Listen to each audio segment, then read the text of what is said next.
সিগালের মতো 100-1000 বছর বাঁচতে চাই না, বিড়ালের মতো বাঁচতে চাই না, সিংহের মতো প্রয়োজনে 1 সেকেন্ড আয়ু চাই আল্লাহ তাআলার কাছে।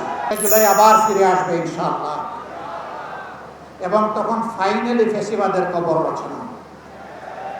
শুভ বুদ্ধির উদয় হোক, জনগণের রায়ের প্রতি সম্মান দেখান, 70% মানুষের রায় মেনে নিন, গণভোটের রায় বাস্তবায়ন।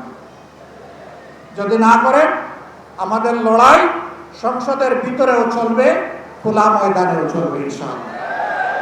এবং আল্লাহর পর ভরসা করে বলতে পারি, এই লড়াইয়ে জনগণের বিজয় হবে ইনশাআল্লাহ। আমরা আপনাদের কাছে কথা দিয়েছি আগে, এখনো কথা দিচ্ছি। আমার সহযোদ্ধারা যেমন বলেছেন, ইনশাআল্লাহ আগামীর লড়াইয়ে জাতির প্রয়োজনে সামনের সারিতে থেকে আমরা যুদ্ধ চালিয়ে যাব। আমাদের জীবনটা আল্লাহর জন্য, মানবতার জন্য, দেশের জন্য, জাতির জন্য।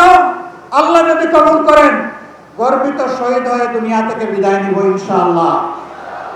গতকালকে এই জায়গায় আর একটা সমাবেশ ছিল, পরিষ্কার বলেছি, সিগালের মতো 100-1000 বছর বাঁচতে চাই না, বিড়ালের মতো বাঁচতে চাই না, সিংহের মতো প্রয়োজনে 1 সেকেন্ড আয়ু চাই আল্লাহ তাআলার কাছে। ওইটাই করবে ইনশাআল্লাহ, জনতার বিজয় হবে। আমরা নিরাশ নই, আমরা গভীর আশাবাদী। এ বাংলাদেশ পাল্টাবে, নতুন বাংলাদেশ গড়া হবে ইনশাআল্লাহ। সেই বাংলাদেশ গড়ার প্রত্যাশায় সারা দেশবাসীকে আমরা পাশে চাই, এবং আমরাও দেশবাসীর সাথে থাকতে চাই।